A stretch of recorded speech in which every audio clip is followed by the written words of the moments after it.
Bilisan mo na dyan, Imelda! Bumaba ka na! Malapit na daw sila, Tunying! Sandali lang, Nay! Nag-aayos pa po ako! Kanino ka ba nagpapaganda, ha? Kay Tunying?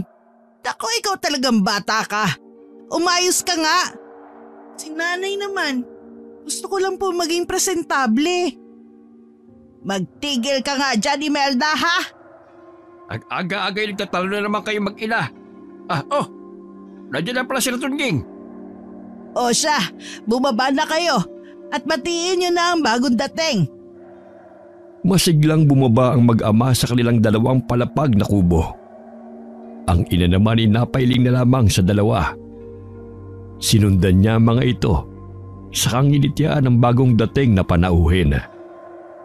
Pagkababa pa lamang nito sa motor na kanyang sinasakyan, ay agad itong tumalon sa bisig ng mga magulang. Hindi nagpahuli si Imelda dahil nakiyakap rin ito sa nagsasayang mga magulang. Grabe anak, parang kailan lang musmusing ka pa. Ngayon sobrang ganda at gara ng mga kasuotan mo. Oo ga anak, kumusta sa Maynila? Dalagang-dalaga ka na talaga.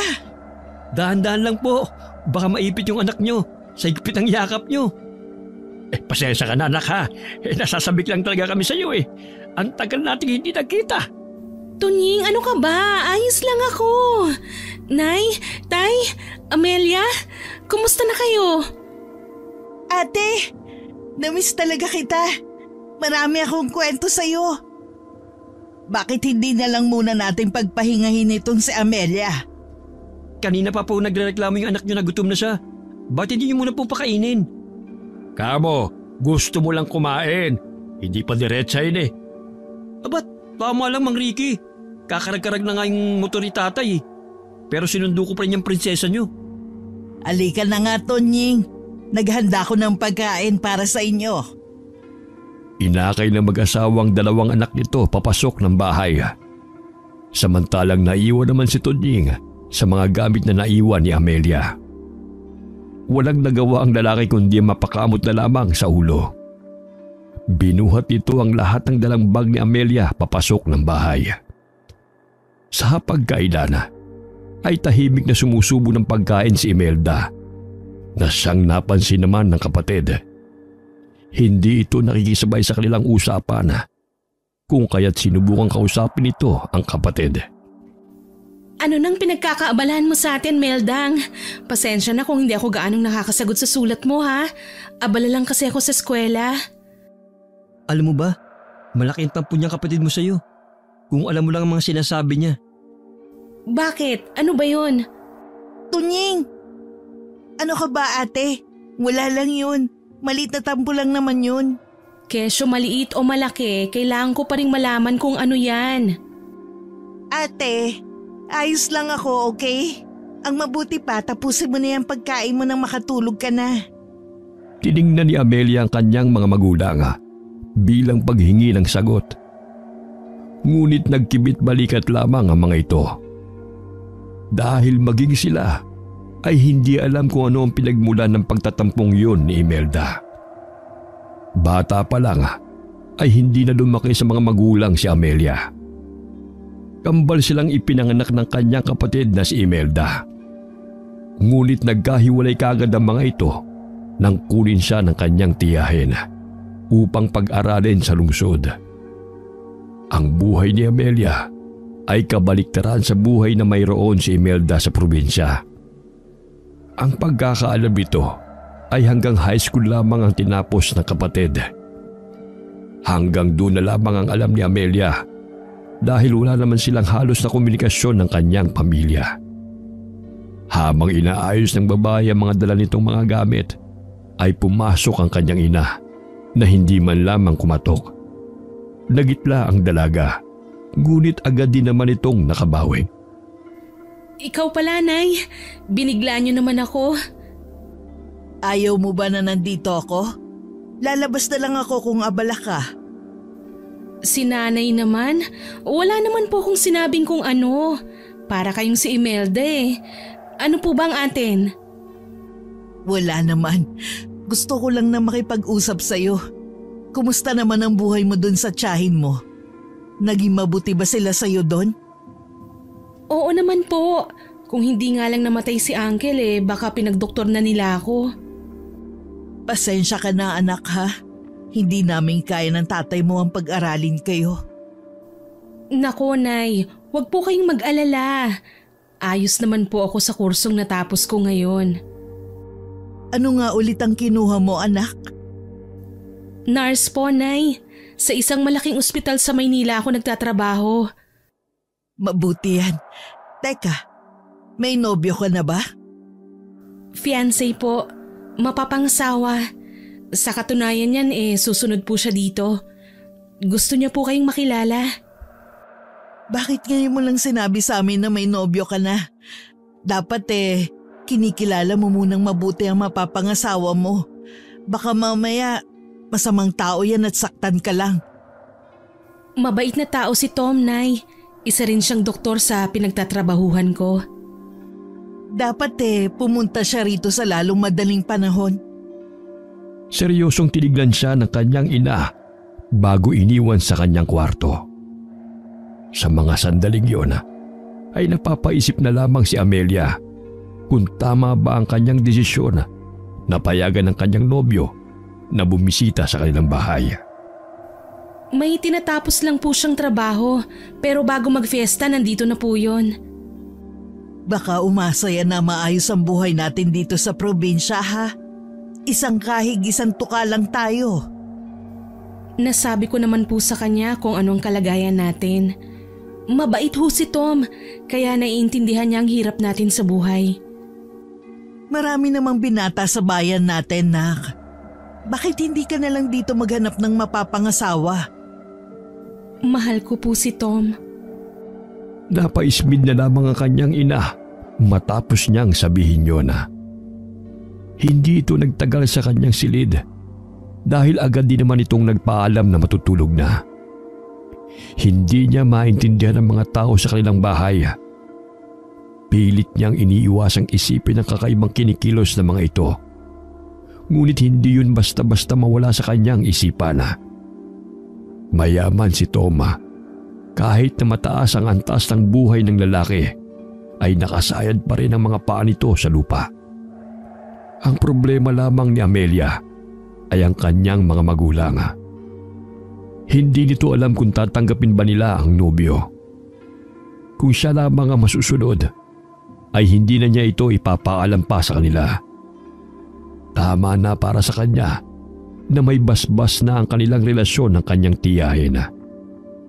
Pabiling-biling si Amelia sa kama. Hindi siya makatulog sa bahay na minsan na niyang kinamulatan. Nagdesisyon na lamang ito na lumabas upang magpahangin. Anong ginagawa mo dito sa labas? Ikaw pala, saan ka nang galing? Ako ang naunang magtanong Hay nako, hindi ka pa rin nagbabago. Ikaw lang naman ang nagbago sa ating dalawa. Hindi ako kailanman nagbago, Emmy. Ang sagot ko sa tanong mo, nagpapahangin lang ako. Hindi ako makatulog Bakit? Hindi ka na ba sanay sa bahay ng mahirap? Saan mo ba nakuha yan, Emmy? Hindi naman ako nakakalimot sa pinanggalingan ko. Hindi nga ba? Tapatin mo nga ako, Emmy. May galit ka ba sa akin? Ano bang ginawa ko na labis mong ikinagagalit?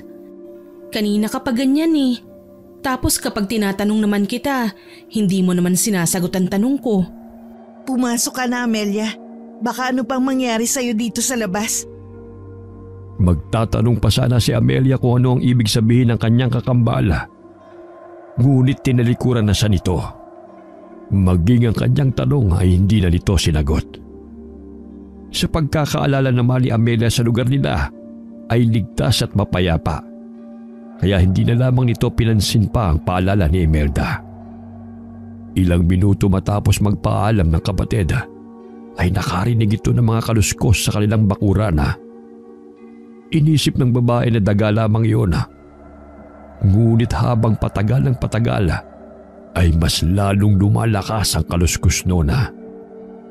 Kasalukuyang nakapikit ang mata ni Amelia habang nakahiga sa duyan. May kakaibang lamig siyang naramdaman sa paligid. Hindi ito mapakali. Kaya naman iminulat niya ang kanyang mga mata. Halos mapasigaw ang dalaga nang makita niya ang kanyang ama na titig sa kanya. Tay naman! Ay, atakihin naman ako sa puso sa ginagawa niyo eh. Saan po ba kayo nanggaling? Gabing-gabi na eh, hindi pa rin kayo natutulog. Tay, nakipag-inuman ba kayo? Kapag talaga nag-away na naman kayo ni nanay dahil dyan ewan ko na lang. Tiningnan lamang siya ng kanyang ama, saka siya tinalikuran. Naglakad ito papalayo sa dalaga.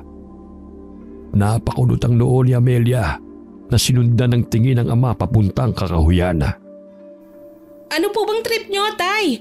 Ang dilim-dilim dyan. Nakakakita pa po ba kayo? Tay! Tatayo na sana si Amelia sa duyan nang makarinig siya ng kalabog sa loob ng bahay. Kasunod nun ang paglabas ng kanyang kapatid sa pintuan. Sinong kausap mo dyan, Amelia? Si Tatay. Anong pinagsasabi mo dyan? Nasa loob si Tatay. Ano ka ba? Kitang-kita ng dalawang mata ko na nandito si Tatay kanina. Pumunta pa nga siya sa kakahuyan, oh. Baka guni-guni mo lang yun. Pumasok ka na kaya? Hindi naman lumalabas si Tatay ng ganitong oras eh. Paanong guni-guni ko yun ang tagal niyang nandito sa tabi ko kanina? Pumasok ka na sa loob. Sumunod na lamang si Amelia sa sinabi ng kapatid. Halos manlaki ang kanyang mata nang makita niya ang kanyang ama na prenteng nakaupo sa mahabang upuan habang sinusuri ang hawak nitong itak. Oh, di ba? Nandito si Tatay. Sino yung nakita ko sa labas kanina? Baka pagod ka lang. Hindi ka na nakapagpahinga kanina eh. Bakit ba? Ano nangyari mga anak? Ito kasing si Amelia, Tay.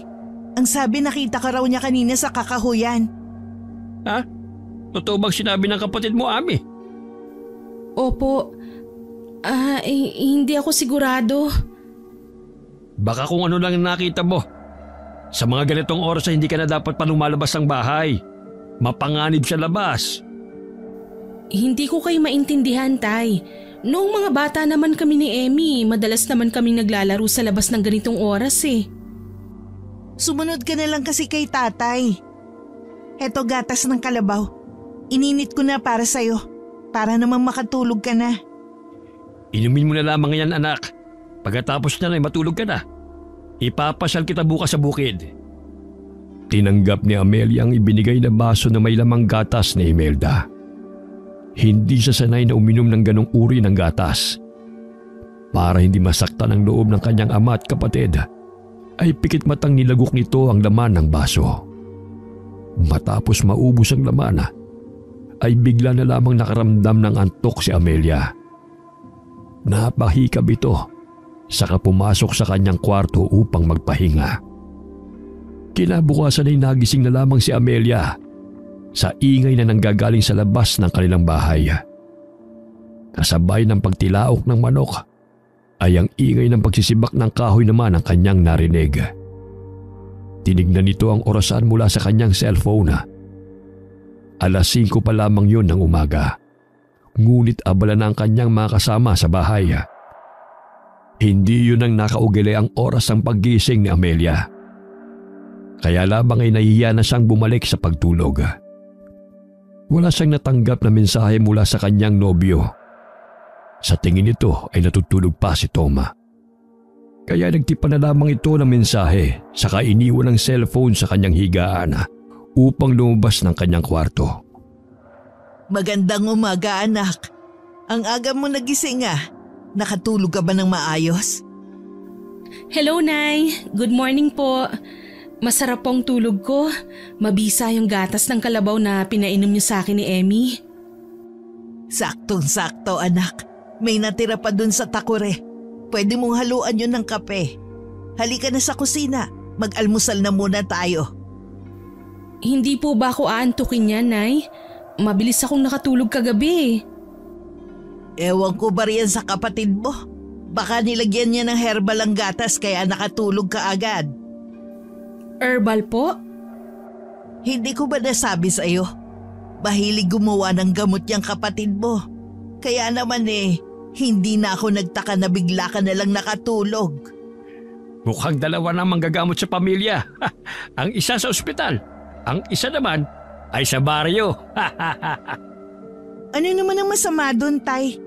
Epektibo naman lahat ng ginagawa kong gamot Pwede bang sabihan mo ko pag may ilalagay kang gamot sa inumin ko o pagkain na ibibigay mo sa akin? Bakit? Wala ka bang tiwala sa gawa ko? Binigyan siya ng kakaibang ngiti ng kanyang kapatid. Kaya naman ay lihim itong napairap sa kanya. Umupo na lamang si Amelia sa tabi nito, saka nagsandok ng sinangaga. Nilagyan naman siya ng pritong itlog ng kanyang ina sa plato niya. Salamat po, Nay. Alam mo bang nasasabi ka kung mangyari ulit to? Kahit ako rin Masarap sa pakiramdam na nakikitang kumpletong pamilya at nandito ang kambal. Dito ka na lang kaya ulit tumira, anak. Gustuhin ko man po ay hindi pwede. May naghihintay pong trabaho sa akin doon Isa pa ay walang mag-aalaga kay Tia Sabel. Pwede nga ako naman. Imelda! Bakit, Tay? Hindi ba namimiss niyo si Amelia? Pwede naman kami magpalit Ako naman dun sa lungsod, tapos siya rito. Hindi naman pwede yun. Bakit? Natatakot ka bang hindi ako bumalik? Ay nako, wag nga kayo mag-usap ng ganyan sa hapag. Ang mahalaga ngayon, magkakasama tayo. Saka na lang yung lungsod-lungsod na yan. Ipinagpatuloy ni Imelda ang kanyang pagkain na parang wala itong sinabing nagpabagabag sa isipan ni Amelia. Kung siya lang ang papipiliin, ay hindi na siya mananatili sa bayang yon. Simula nang magkaisip siya, ay itinatak na nito sa kanyang isipan na sa lungsod siya nababagay. Ngunit kahit na anong pilit niyang gawin, ay bumabalik at bumabalik pa rin siya sa bayang yon. Matapos mag-almusal, ay nagligpit na ang mga ito ng mga gagamitin sa bukid. 8:00 pa lamang ng umaga noon, ngunit nararamdaman na ni Amelia ang mainit na dampi ng init sa kanyang balat, na siyang nagpatingkad sa maputing balat nito. Ano naman ang pumasok sa isip niyo, Mang Ricky? Dinala niyo pa si Amelia dito sa bukid. Gusto ko lang na matuto siya sa mga gawain dito. Saka para malaman naman niya ang buhay namin sa probinsya sa mga panahon naroon siya sa lungsod. Alam niyo naman ang buhay sa lungsod na nakasanay nitong anak niyo Ano ka ba, Tonying? Madali lang naman tong pinapagawa sa akin ni tatay. Para lang ako naglalaro. Kita ba? Walang problema sa anak ko. Kaya naman mag-araro ka na dyan na makarami tayo ng kahon. Pinagbuti ni Amelia ang ginagawa nito. Ang inutos kasi sa kanya ng kanyang ama ay magdamo sa paligid ng maliit na kubo kung saan ginagamit nila para gawing pahingahan. Tiniis nito ang mainit na sikat ng araw para makatulong sa kanyang pamilya. Hindi pa siya nangangalahati sa kanyang ginagawa ay tinawag kaagad siya ni Imelda. Pagtapos mo dyan, dito ka naman sa Pilapil. Kailangan matapos natin to bago lumubog ang araw. Dahan-dahan naman sa pag-utos dito kay Ami. Baka masugatan tong makinis na kutis niya. Hay naku, Nay. Ewan ko sa inyo ni Tonying. Magsama kayong ginagawang prinsesa yan si Amelia. Kayo naman ang tatay mo ang magsama. Umuwi nga dito si Amelia upang magbakasyon at magpahinga. Pero pinagtatrabaho niyo pa rin. Ang init-init Kawawa naman tong panganay ko. Ginagawa ko lang ang alam ko makakabuti para sa kanya. Paano kapag ayaw na niya magtrabaho sa ospital? Pwede siya magsaka. O hindi kayo magbayari ng ekta-ektaryang palayan. Mabuti pa si Amelia may pagpipilian. Dito na nga ako pinanganak sa baryo. Dito na rin lumaki. At mukhang dito na rin ako mamamatay. Pasensya ka na kung hindi namin may bibigay sa inyo ang lahat ng gusto nyo. Pinanganak kayo sa ganitong klaseng pamilya May magagawa pa ba ako? Kung ako siguro ang dinala sa lungsod, baka naahon ko na kayo sa kahirapan. Ano bang gusto mong iparating? Nagpapadala naman ako kahit papano ah. Sadyang nagkabaon-baon lang kami sa utang nung nagkasakit si Uncle. Kaya naman hindi kalakihan ang pinapadala ko. Matanda na rin si Tia Sabel. Hindi niya kayang bayaran lahat ng mga utang na yun. Wala naman ako sinasabi ah. Ang akin lang, baka nag-iba ang ihip ng hangin kung ako ang dinala sa lungsod. Pwede ba tumigil na kayo? Tapusin nyo na yung ginagawa nyo. Ayokong marinig ulit ang usaping to. Maliwanag? Maliwanag! Opo, Tay. Pasensya na po. Napatungo na lamang si Imelda, saka mabilis na ginapas ang nagtataas ang damo sa bandang Pilapil. Si Amelia naman sa kabilang banda ay tinulungan si Imelda nang matapos nito ang kanyang ginagawa. Tahimik ang mga ito sa pagtatrabaho sa bukid. Napansin ni Tunying ang kakaibang katahimikan ng mag-anak. Kaya naman ay nagbukas ito ng usapan na ikinatuwa naman ng mga ito. Bandang dapit hapon nang matapos ng mga ito ang kanilang ginagawa. Nagmamadaling nagligpit ng gamit ang kanyang mga kasama upang makauwi na sa kanilang tahanan. Habang tumutulong si Amelia sa pagliligpit kay Tunying, ay naisipan niyang kausapin ito. Tunying, pwede ba kitang makausap? Uy, oo naman. Tungkol saan ba? Tungkol kay Imelda sana. Anong gusto mong malaman? Alam mo bang pinagmumula ng galit niya sa akin? Sa tingin ko kasi may sama ng loob sa akin ang kapatid ko. Bakit naman sa akin mo naisipan magtanong tungkol sa kapatid mo? Bakit hindi ka sa kanya magtanong? Hindi naman sa pagtanggi o ano ha? Nagtatanong lang ako. Matagal na kasi kayong magkasama ni Imelda. Sa tingin ko naman may alam ka sa nangyayari sa pamilya ko. Hindi na nakasagot pa si Tunying kay Amelia dahil lumapit si Imelda sa kanila upang makisali sa kanilang usapan. Nakangiti pa ito habang ipinapaypay ang sombrerong dala nito. Mukhang seryoso ang usapan niyo ah. Pwede bang makisali dyan? Tungkol lang naman sa palayan. Kung gusto mo, ikaw na lang magkwento sa kambal mo. Kayo na lang. Naiirita na nga ako na paulit-ulit na lang na ganyan ang usapan namin ni nanay at tatay.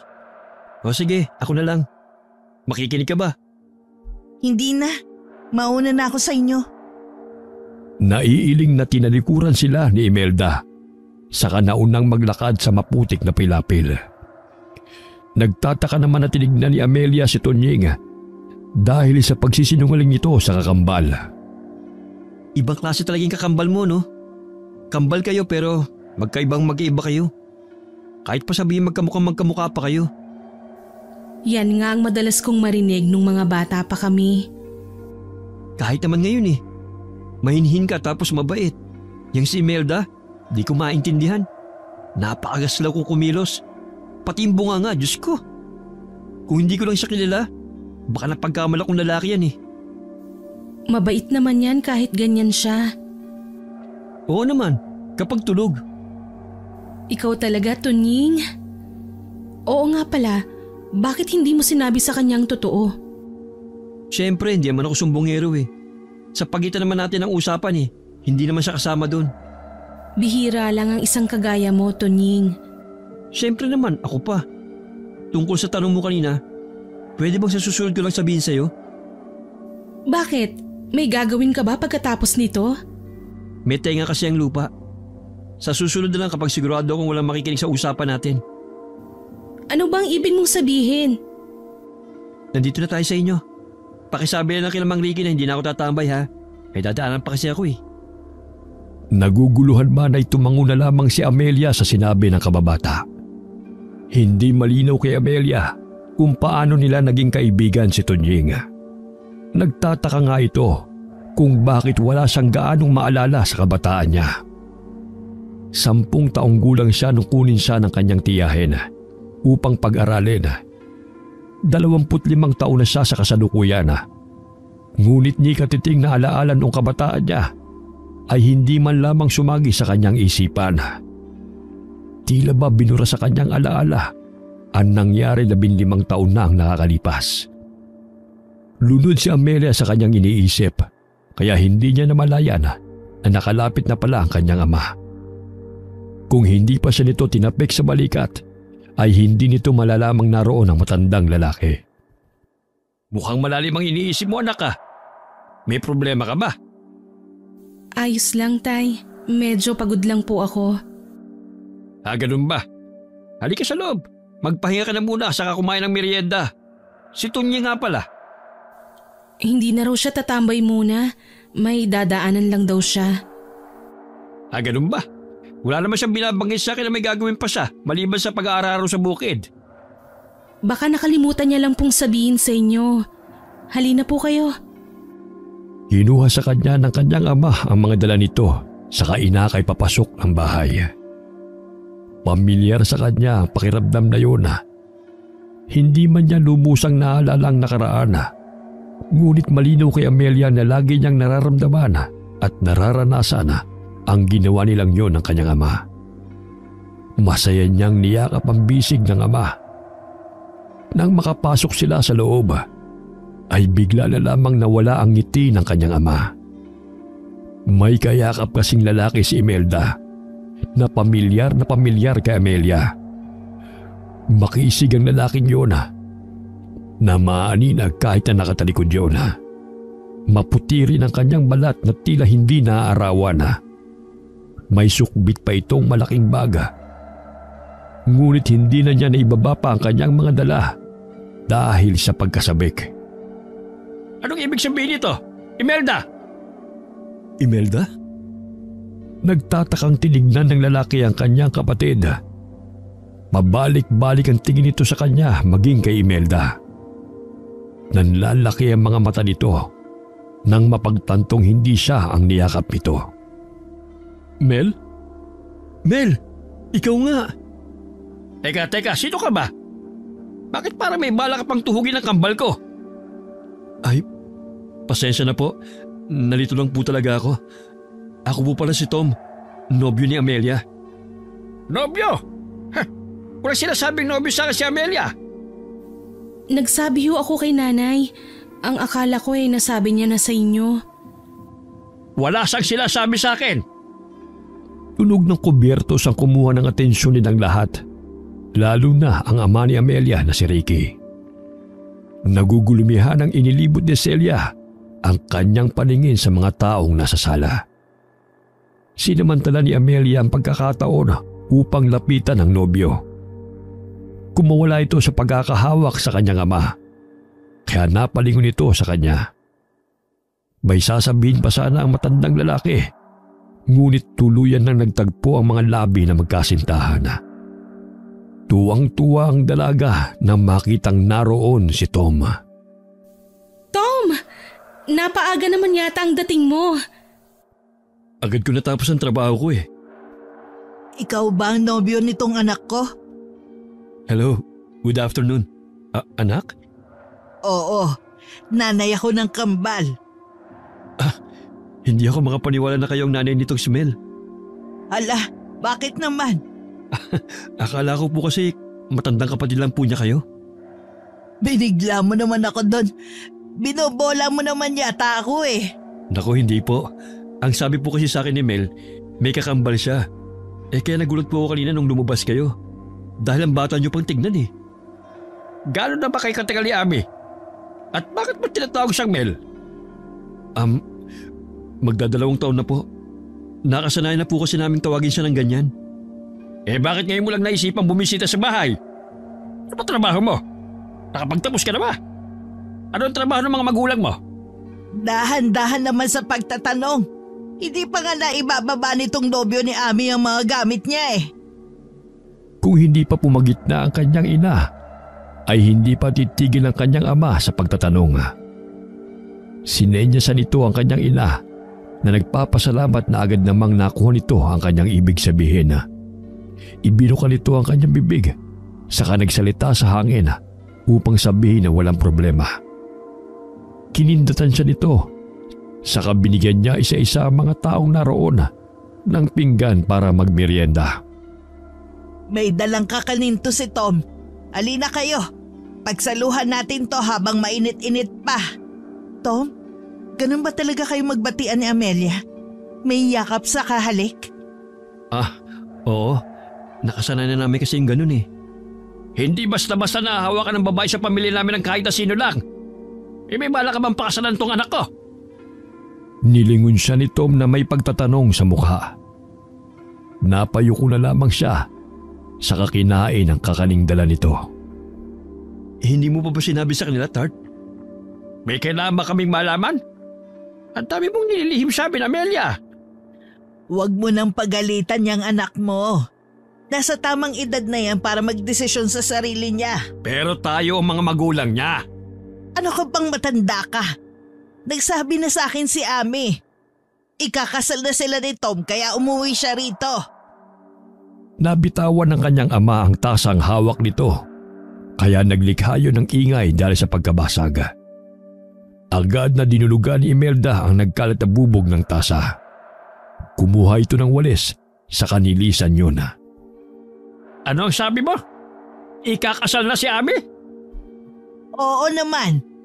Ano ang masama roon? Doktor naman tong si Tom. Kayang-kaya na niyang buhayin ang anak natin. Teka nga, magtapat nga kayo sa akin. Buntis ba si Amelia? Napaubo si Amelia sa naging tanong na yun ng kanyang ama. Wala pa sa utak niya ang magkaanak. Noon lamang niya naalala na ganoon mag-isip ang mga taga-baryo. Kapag ikakasal kasi, ay inaasahan na kaagad ng mga ito na buntis ang babae kaya nagmamadali. Sa kalagayan naman nila, ay nagkasundo at nagdesisyon lamang silang magpakasal nung magtanong si Tom sa kanya. Hindi pa handa magkaanak si Mel. Pero kung may mabuuman po kami, pananagutan ko naman po ang anak nyo. Mahal na mahal ko po siya. Dahil sa sinabing yun ni Tom, ay hindi na nagtanong pa ang matandang lalaki. Tahimik nitong kinain ng kakanena, kasunod ng pagdagok ng mainit na kape na bagong timpla ni Imelda. Kailan ba ang kasal? Saan niyo idadaos ang kasal? Dito ba? Nakadepende pa kay Amelia. Pero ang gusto sana ng mga magulang ko, doon na lamang sa resort namin. Paano pala kapag mag-asawa na kayo? Nakadepende ka pa rin sa mga magulang mo? Hindi pa naman pinalang desisyon yun eh. Nagsuggest lang naman sila. Kami pa rin ni Mel ang masusunod. Bali, sinaalang-alang ko pa rin kung ano ang suggestion nila. Bilang respeto na lang din sa kanila. Magkakasundo talaga tayo, Tom. Ngayon pa lang natutuwa na ako sa'yo. Masaya si Amelia nang marinig niya yun mula sa kanyang ina. Ang desisyon na lamang ng kanyang ama ang kanyang hinihintay. May ilang araw pa sila upang hingi ng basbas ng kanyang ama na nakatitiyak naman si Amelia na makukuha nilang dalawa ang hinihingi nila. Lumipas ang mga araw na ginagawa nito ang lahat upang mapansin ni Ricky. Ang mag-igib maging ang magsibak ng kahoy na hindi naman niya ginagawa ay nagawa niya sa probinsya. Pinipigilan siya ni Amelia, ngunit matigas ang paninindigan nitong makuha ang basbas ng matandang lalaki. Ang makita ni tatay na mahal mo ko at kaya mo kong alagaan ay ayos na. Sweetheart, iba kasi ang pride ng mga lalaki. Kahit siguro ako sa magiging anak natin babae, sobra pa dito ang ipapagawa ko sa kanya. Kung nagmamahalan naman tayo Hindi sapat ang pagmamahalan. Kailangan din ng respeto sa relasyon. Hindi naman ako pinilit ng tatay mo na gawin to Ako naman ang nagkusa Kaya mo ba? Hindi ka naman sanay sa mga gawaing gaya nito Lahat ay natututunan. Lahat ay kaya kong gawin para sa'yo. Hinalikan na lamang ni Amelia si Tom sa pisngi nito. Saka nagngitian ng dalawa. Masaya at kontento na si Amelia na nandyan para sa kanya ang nobyo. Wala na siyang hihilingin pa dahil ang lahat ng katangian ng tipo niyang lalaki ay natagpuan niya sa nobyo. Kinagabihan ay naglakad-lakad ang dalawa matapos kumain. Tahimik ang paligid. Tanging mga kulisap at huni ng palaka sa palayan ang maririnig. Sa tingin mo ba, makukuha na natin ang basbas ng tatay mo ngayong linggo? Kahit naman hindi siya pumayag ay magpapakasal pa rin ako sa'yo. Sweetheart, Hindi ba napag-usapan na natin to? Wala naman silang magagawa eh. Kay Tia Sabel ako lumaki. Maayos kanyang tinanggap. Siya na ang magulang ko, Tom. Tom, nakikinig ka ba? Tulalang napatingin si Tom sa kabilang dulo ng kalsada. Nagtatakang tinignan ni Amelia ang lalaki. May problema ba? May nasabi ba akong hindi mo nagustuhan? Napailing ang lalaki. Diretso pa rin ang tingin nito. Saka itinuro ang kabilang dako ng kalsada. Walang makita roon ng babae. Ano ba yun? Wala naman eh. May dumaan na matandang lalaki. Tumingin pa nga siya sa gawin natin ng matagal. Baka guni-guni mo lang yun. Hindi eh. Tinawag niya pa nga ako eh. Baka isa lang sa mga kapitbahay namin. Nakita mo bang mukha niya? Ang weird nga eh. Kahit anong pilit kong tignan ng itsura niya, hindi ko maaninag. Baka guni-guni mo lang talaga. Wala akong nakita kanina. Baka dahil sa pagod lang to. Halika na nga, umuwi na tayo. Matapos ang usapan nilang yun ay hindi nila binuksan pa ang tungkol sa nakita ni Tom. Ganun din kasi ang nangyari sa babae sa unang gabi niya sa probinsya. Kung pinagpilitan pa ng kanyang nobyo ang kanyang nakita, ay maniniwala naman siya rito. Hindi niya alam kung ano nangyayari sa lugar na yun. Isang umaga ay sumama si Tom sa bukid upang ayusin ang kahon-kahong palayan na pagtataniman ng palaya. Kapansin-pansin ang paglapit ng kanyang kapatid sa kanyang nobyo. Ngunit pinigilan na lamang niya ang sariling magbigay ng ibang kahulugan sa kinikilos ni Imelda. Alam mo bang magandang gawing gamot ang pansit-pansitan sa rayuma? Nagbabasa ako ng mga librong meron dito si nanay. Alam mo ba na sa pagbabasa lang din ng libro ako nagsimula? Libro naman ng lola ko tungkol sa mga halamang gamot ang binabasa ko. Kung nakapagtapos lang ako, baka magdoktor din ako. Hindi pa naman huli ang lahat eh. Alam kong kayang-kaya mo yan. Ang dami pala nating pagkakapareho, no? Baka tayo talaga para sa isa't isa. Si Imelda talaga, parang sira. Bakit? Nagbibiro lang naman ako ah. Hindi naman maganda yung biro mo eh. Ano lang iisipin ni Amelia? Alam niyang biro lang naman ang sinabi ko. Hindi ba, Ami? Nginitian na lamang ni Amelia ang kanyang kapatid upang hindi na humaba pa ang usapang yun. Mabuti na lamang at naroon si Tunying upang pagsabihan ito. Dahil totoong hindi siya komportable sa sinabing yun ng kapatid. Ang ginawang yun ng kapatid ay hindi tumigil sa araw na yun. Ilang araw ang nagdaan nang manghiram si Imelda ng damit niya. Akala niya ay may pupuntahan lamang itong handaan. Ngunit nagtaka siya na maglagay ito ng kolorete sa mukha. Nasundan pa yon ng mag-ayos si Imelda na kagaya niya. Mula sa kasuotan hanggang sa pananalita ay gayang-gaya nito. Wala siyang sinabi sa kapatid, ngunit hindi siya komportable sa ginagawa nito. Anong selebrasyon, Imelda? Ayos na ayos ka. Ano ba yan? Bakit mo ako nakilala agad? Eh bakit naman hindi? Madali namang malaman kung sino ka at si Amelia eh. Ano pa bang kulang sa ayos ko? Walang kulang. Sobra-sobra pa nga eh. Mukha kang espasyon sa tindahan na tag-piso isa. Nakakainis ka naman eh. Tingnan mo si Amelia. Simpleng-simple ang ayos niya. Natural na natural. Pero litaw pa rin ang ganda. Nag-makeup ka ba, Amelia? Lipstick lang at pulbo. Saan mo nilagay ang lipstick na yan? Pahiram ah. Hindi na nito hinintay ang sagot niya dahil dire-diretsong pumasok ang kanyang kapatid sa loob ng kanyang silid. Hinalungkat nito ang mga gamit niya. Nang makita nito ang hinahanap, ay lumabas na kagad ito ng kwarto na hindi man lamang ibinalik ang mga gamit sa lagayan. Napailing na lamang siya saka inayos ang mga nakakalat na gamit. Mula sa loob ng kanyang kwarto ay dinig na dinig niya ang usapan nilang dalawa ni Tunying. Para ka nang si Amelia. Ang hirap ng tukuyin kung sino si Imelda o kung sino si Amelia sa ayos mong yan. Ang ganda ko, diba?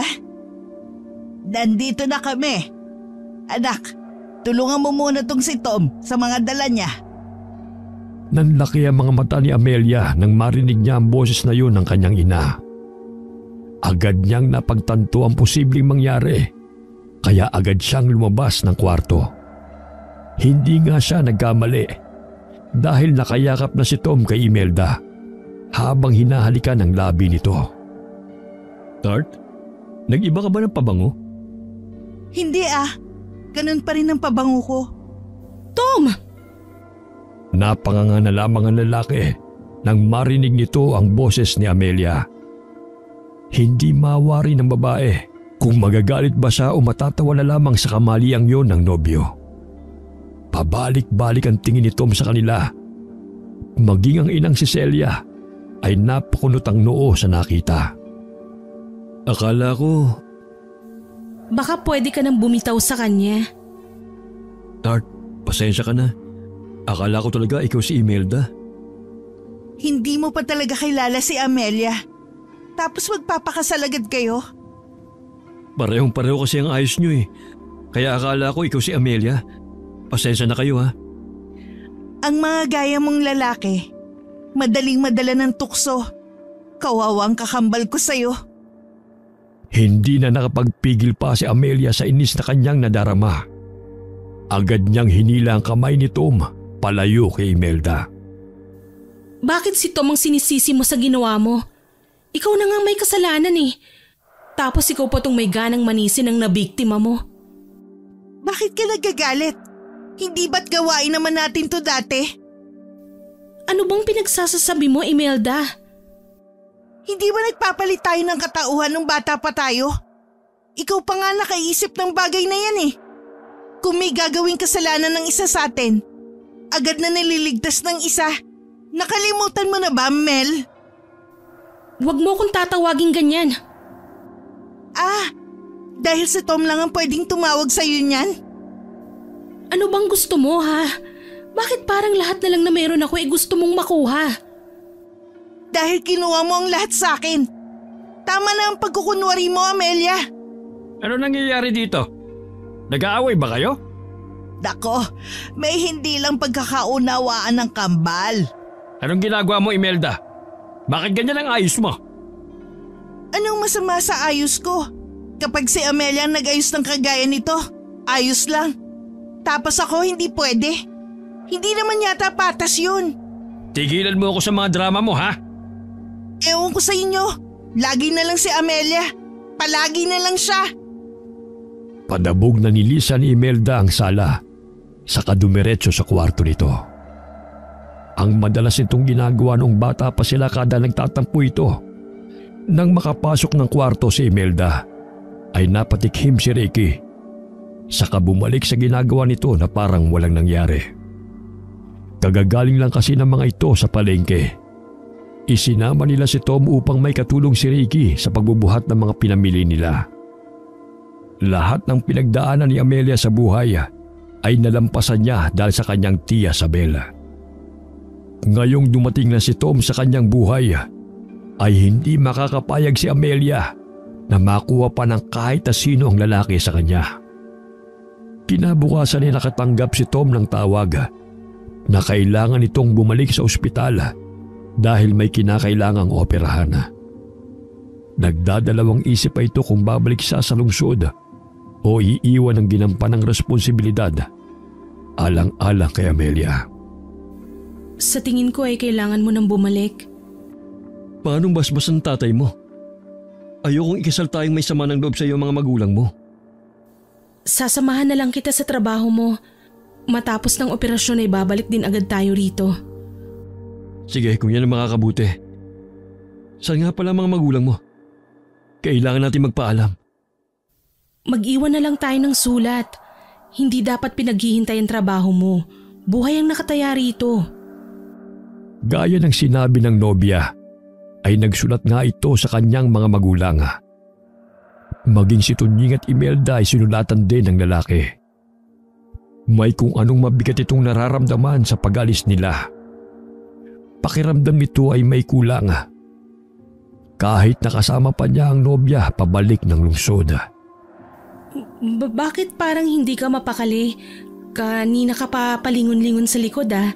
Ayaw mo bang umalis? Hindi ko alam.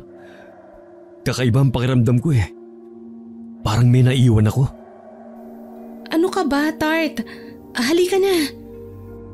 Napakulot noong lalaki sa tinawag ng nobya sa kanya. Hindi siya nito tinatawag na Tart. Tanging ang lalaki lamang ang tumatawag ng ganoon sa kanya. Kung hindi love o sweet, ay ang palayaw nitong Toto ang tawag ni Mel sa kanya.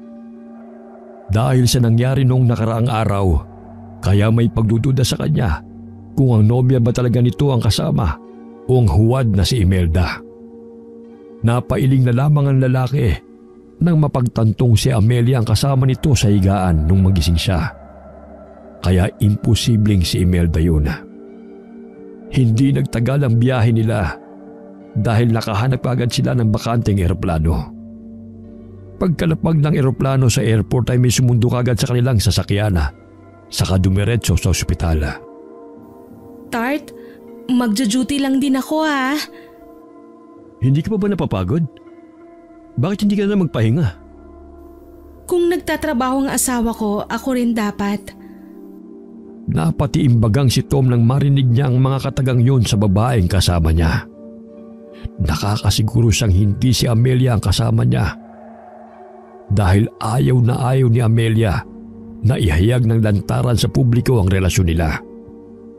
Kahit na mga kaibigan pa nila ang kasama, ay hindi siya nito tinatawag ng ganoon. Imbis na kausapin si Imelda, ay dumiretso ito sa isang silid para maglinis ng katawan at magbihis. Hindi kaagad sila nakabalik sa probinsya dahil nagkaroon ng komplikasyon ng pasyente sa nangyaring operasyon. Sa ilang araw na magkasama sila ni Imelda, ay hindi ito nagpapahalata na alam na niya ang katotohanan. Pagsapit ng ika-4 na araw, ay bumuti na ang lagay ng pasyente.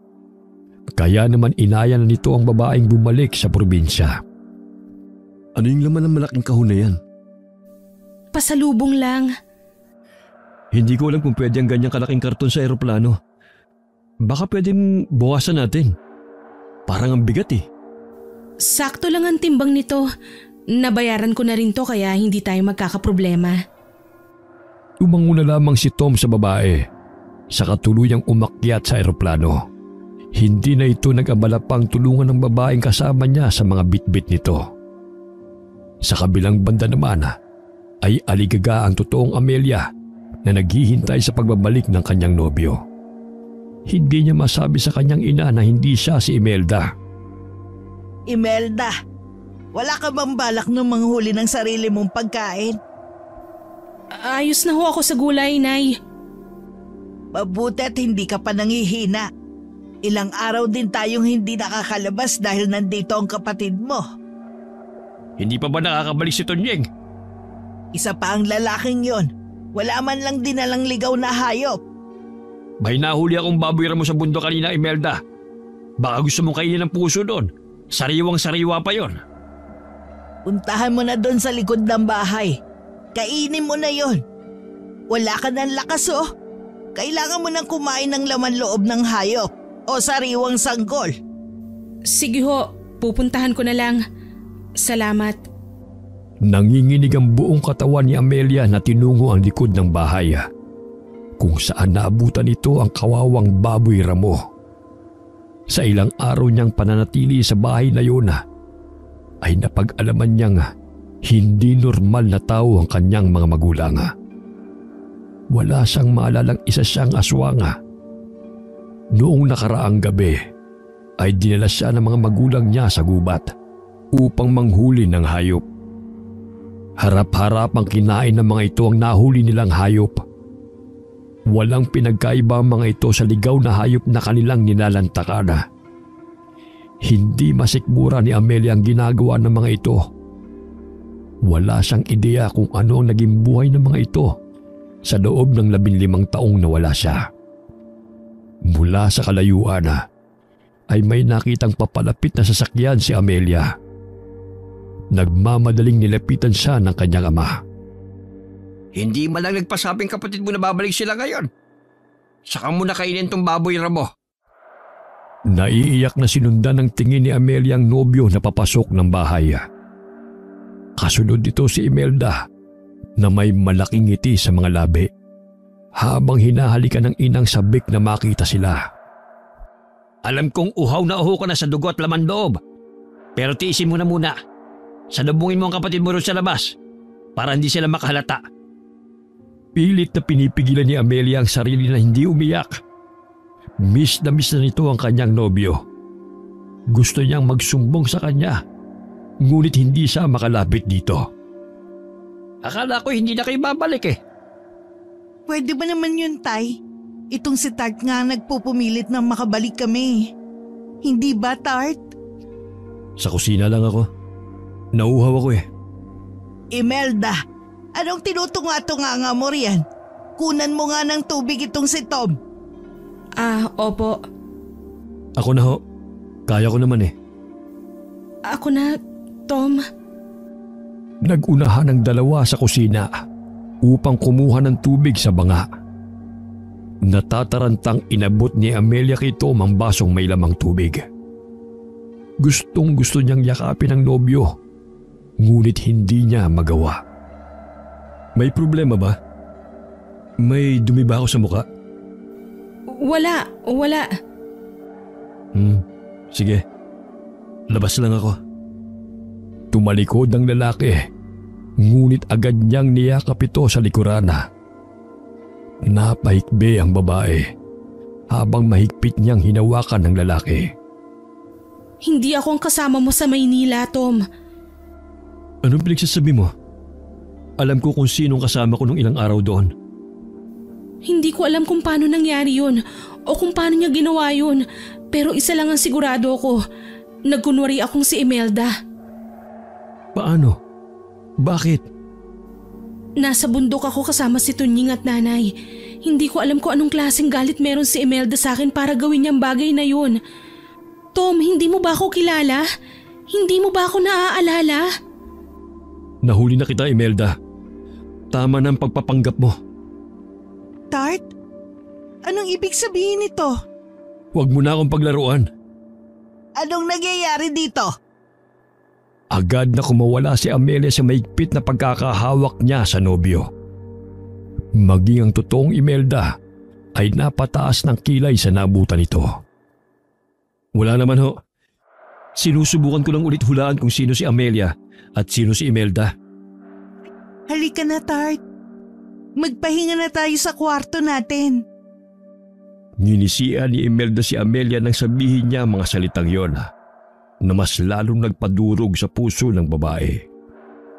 Kinagabihan na hindi sumuko si Amelia. Sinubukan niyang kausapin ulit ang nobyo upang sabihin sa kanya ang totoo. Hinintay niyang makatulog ang mga kasama niya sa loob ng bahay. Saktong nasa labas ang lalaki at naninigarilyo. Kaya naman naglakas loob itong lapitan at kausapin siya. Ngunit inunahan na siya nito. Alam kong ikaw ang totoong Amelia. Pero ayoko na magduda lang sila sa akin. Gusto kong isipin nila na naloko nila ako. Tom?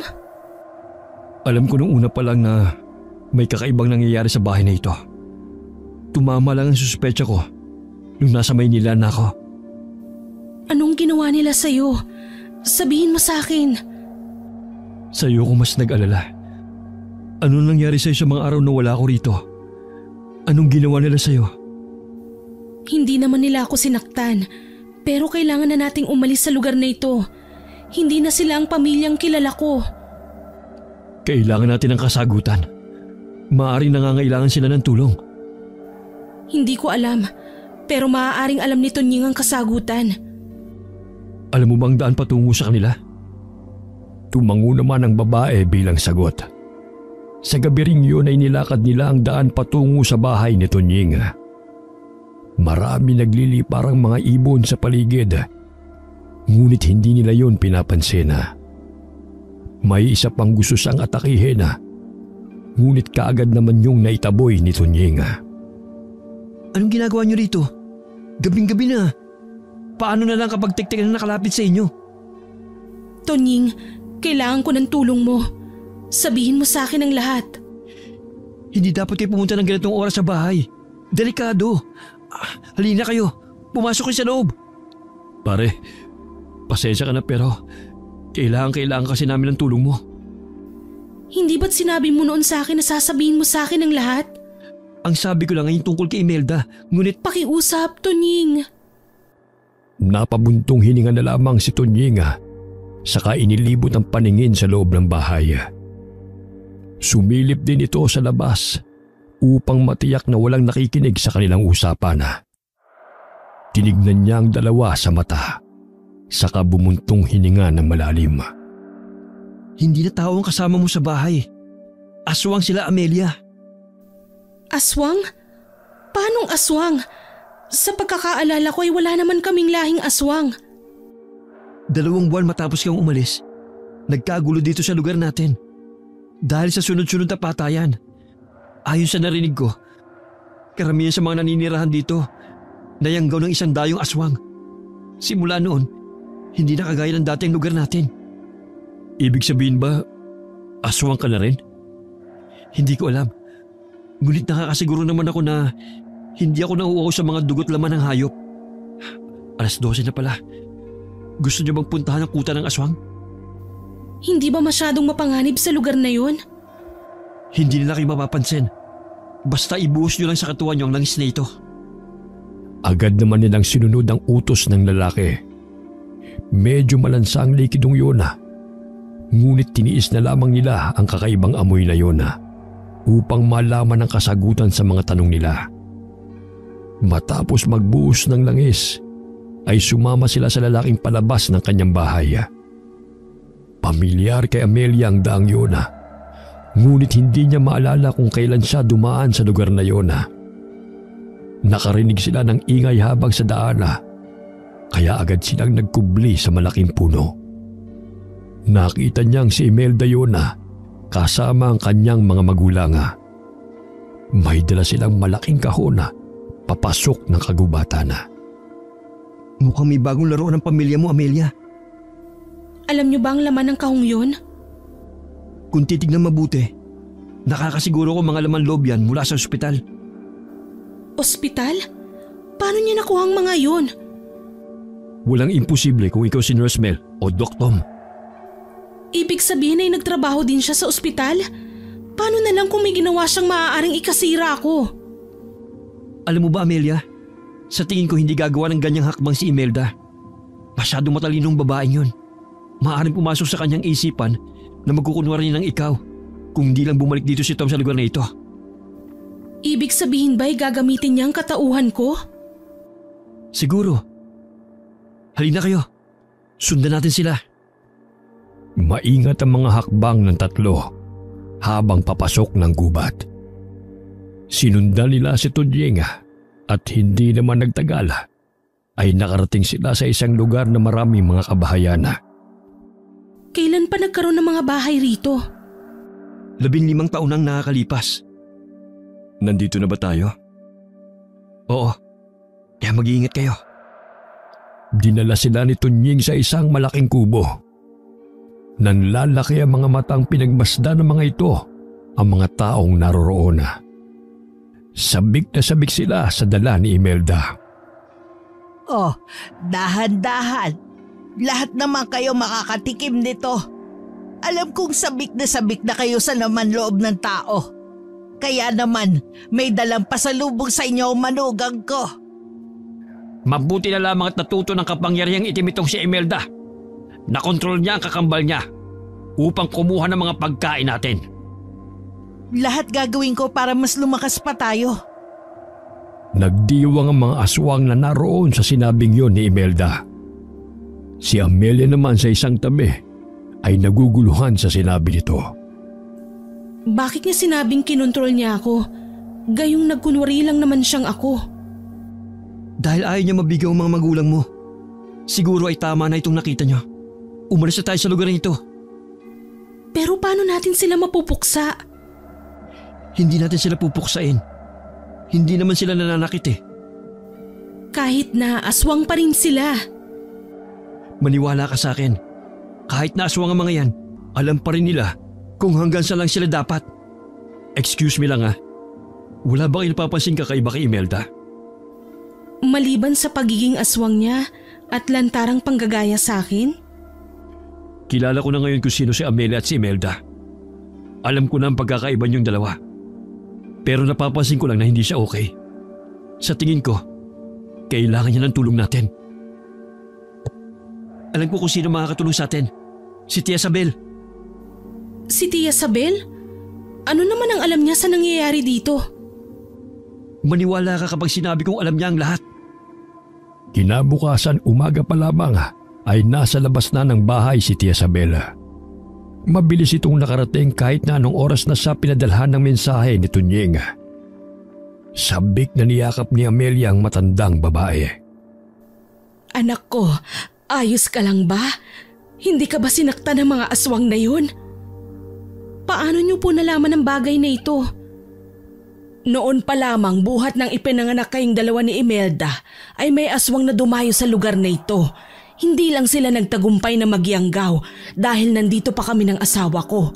Pero nung umalis kami, tsaka dinala ka sa Maynila, ay bumalik sila at doon nagtagumpay na paramihin palalo ang lahi nila. Aswang na ang mga magulang mo bago pa kita dalhin sa lungsod. Pero bakit hindi kami dalawang dinala ninyo? Bakit ako lang? Bakit niyo ako pinayagang bumalik sa lugar na ito? Alam namin ang nangyayari sa pamilya ninyo. Ang balak sana namin ay iligtas kayo pareho. Ngunit hindi kami nagtagumpay dahil nakaamoy ang mga magulang niyo sa binabalak naming mag-asawa. Malakas naman ang pakiramdam ko na hindi ka sasaktan ng mga magulang mo. Hindi ko po maintindihan, Nana Sabel. Kung kaming dalawa naman po ang balak niyong ampunin, bakit ganun na lang ang galit sa akin ni Imelda? Dahil ang buong akala niya ay nagkunwari kang siya nung araw na pipili kung sinong aampunin. Ginagawa ni Imelda ang lahat para magpapansin. Tama ang sinabi ni Tunying. Ngunit sa araw din kasing yun ay nakita kong kaya ni Imelda na protektahan ang sarili niya. Ikaw naman sa kabilang banda halos hindi makabasag pinggan.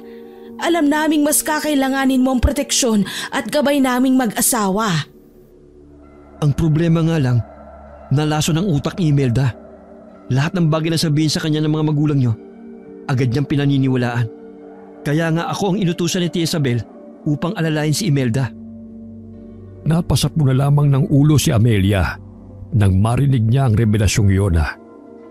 Hindi kinakaya ng kanyang isipan na tanggapin ang lahat ng impormasyong sinabi ng dalawa. Para sa kanya ay isa lamang yung panaginip. Kung hindi pa siya pinisil ng marahan ni Toma, ay tuluyan na siyang mawawala sa realidad. Bumalik sa kanyang gunita ang mga kakaibang nangyari sa kanya. Kaya naman ay naglakas loob itong nagtanong sa kanyang Tia Sabel. Bakit hindi ko maalala ang lahat? Dahil dinala ka namin sa manggagamot. Pinabasbasan ka namin upang makalimutan mo ang lahat na nangyari sa inyo sa probinsya. Pero bakit naaalala ko pa rin sila? Ang ginawa lang sa iyo ng albularyo ay takpan ng masasamang alaala mo sa tao. Pinalitan niyo ng albularyo ng masasayang alaala. Ano po ba talagang nangyari? Sabihin niyo sa akin ang lahat. Gusto kayong gawing aswang pareho ng mga magulang ninyo. Pero agad na pinigilan namin ang plano nilang yon. Sinabi namin na pag-aaralin ka namin bilang nurse at ikaw na ang bahala sa mga laman loob ng tao.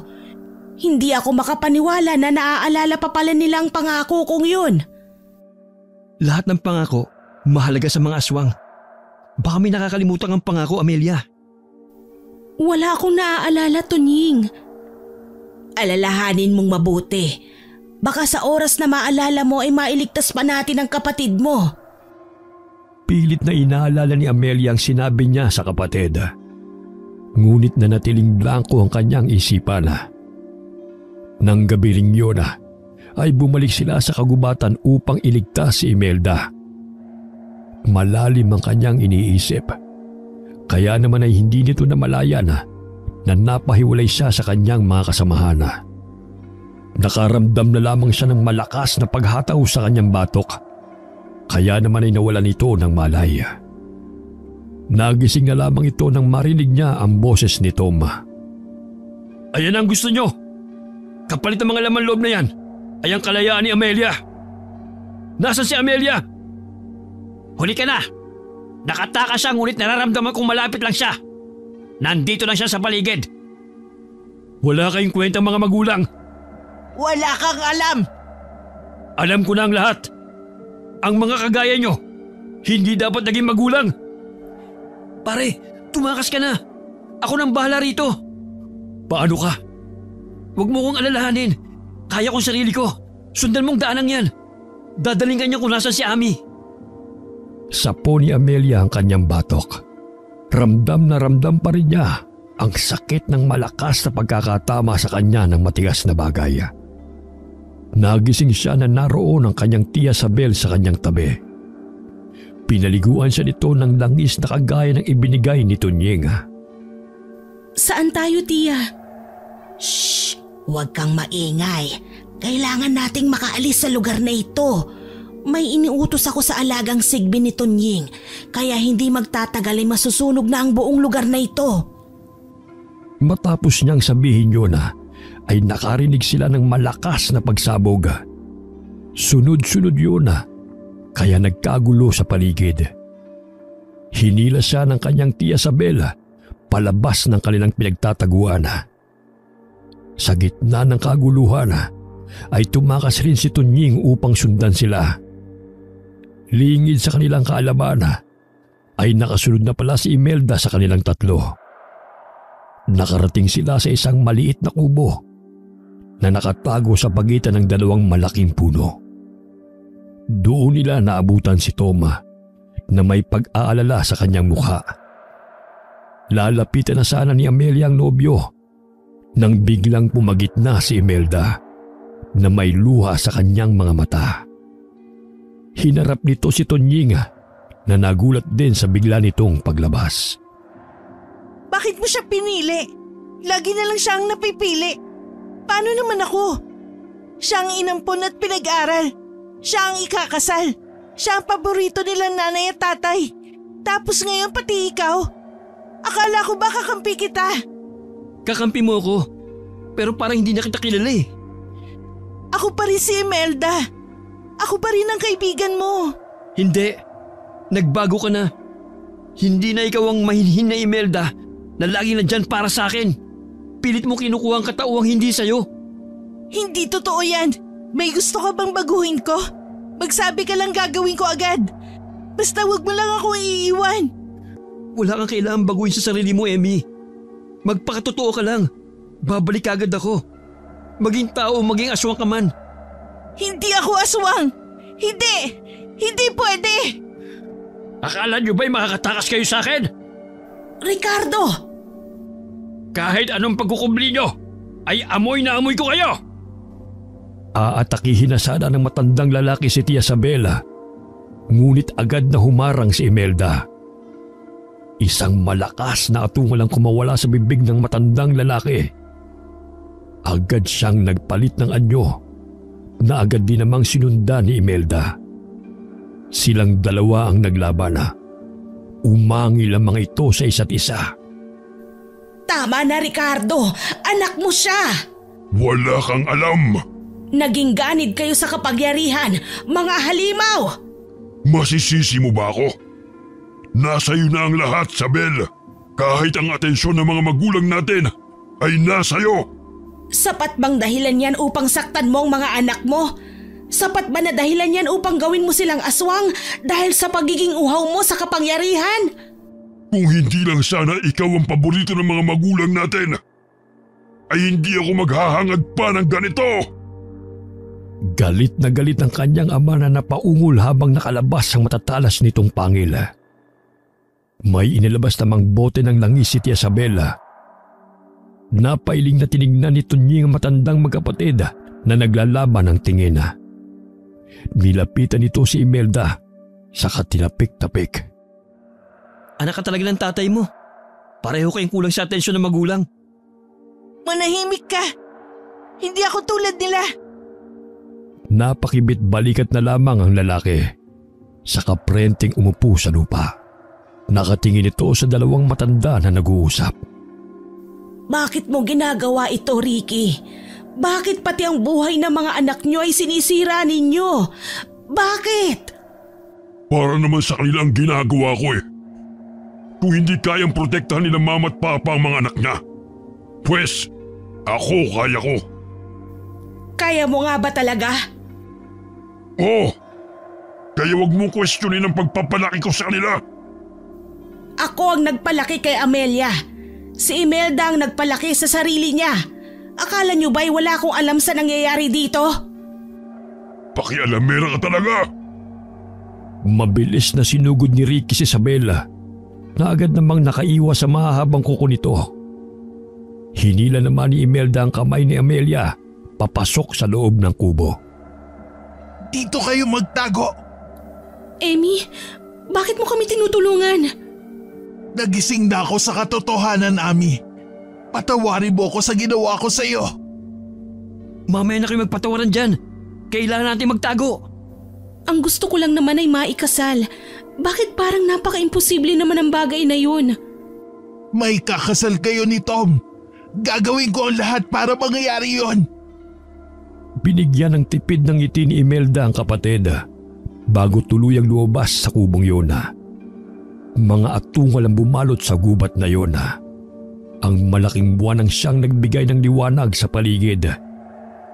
Hindi nagtagal ay tumahimik ang lugar. Isang marahang katok ang kanilang narinig. Binuksan ni Tunying ang pintuan at doon tumambad sa kanila ang sugatang katawan ni Tia Isabel na inalalayan ni Imelda. Tia Isabel, ayos lang ba kayo? Huwag kang mag-alala. Galos lang ito. Didilaan ko lang ang sugat niyo para mabilis gumaling, ha? Hindi na kailangan. Kusang gagaling itong sugat ko. Malakas ang dugo ko. Ibig sabihin ay aswang ka rin, Tia Isabel? May dugo akong aswang, pero hindi pa ako ganap na aswang. Pinili kong tahakin ng tamang landas. Kabaliktaran ang ginawa ng mga magulang ninyo. Kamag-anak ni Lolo ang dumayong aswang sa lugar na to. Isa na rin akong ganap na aswang. Ano na ang nangyari kay tatay? Tumakas siya. At sa tingin ko babalik siya rito upang dali ng mga alagad niya. Napailing si Imelda habang tinatalian ang nagdudugo nitong sugat sa hita. Kinausap ni Tia Isabel si tatay. Ang sabi niya dadalhin niya ako sa Maynila sa kondisyong hindi niya uubusin ng mga aswang na pinarami namin.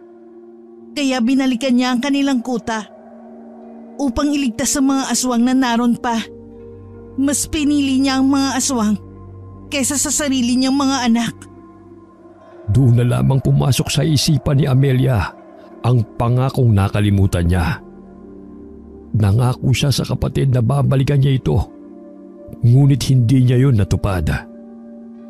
Nagpanggap si Imelda bilang si Amelia upang kunin niya ang loob ng kanyang Tia Isabel. Noong una pa lamang ay nagpalit na sila ng katauhan. Siya ang tunay na Imelda. Siya ang may kasalanan kung bakit gano'n na lamang ang galit sa kanya ng kakambal. Kasunduan nilang magkapatid yun na magpalit ng katauhan upang makahingi ng tulong. Naiiyak na niyakap niya si Amelia. Ami, patawarin mo ako. Nakalimutan ko ang pangako ko sa'yo. Patawarin mo ako. Kasalanan ko ang lahat. Ami, pinaglalaroan mo pa rin ba ako, Imelda? Ako ang totoong si Imelda. Noon pa lang ay nagkapalit na kami ng katauhan. Nagkunwari kami bilang isa't isa.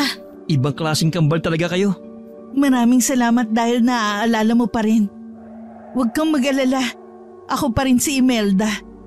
Habang buhay ko nang dadalhin ng pangalan na to. At dadalhin naman kita sa Maynila. Doon ka natitira simula sa araw na ito. Talaga ho? Oo naman. Para na rin may kasama ako sa bahay. Kasama mo naman ako, Tia. Akala ko ba'y ikakasal kayo ni Tom? Nagbigay ng basbas ang tatay mo. Alagaan mo daw ng mabuti ang anak niya. Kahit hindi niyo man sabihin yon, ay aalagaan ko pa rin si Mel. Nagngitian na lamang sila at tahimik na hinintay ang bukang liwaywaya. Nagkapatawaran ng magkapatid. Ilang buwan ang lumipas at ikinasal naman si Tom at Amelia. Si Melda naman sa kabilang banda ay nag-aral ng medisina.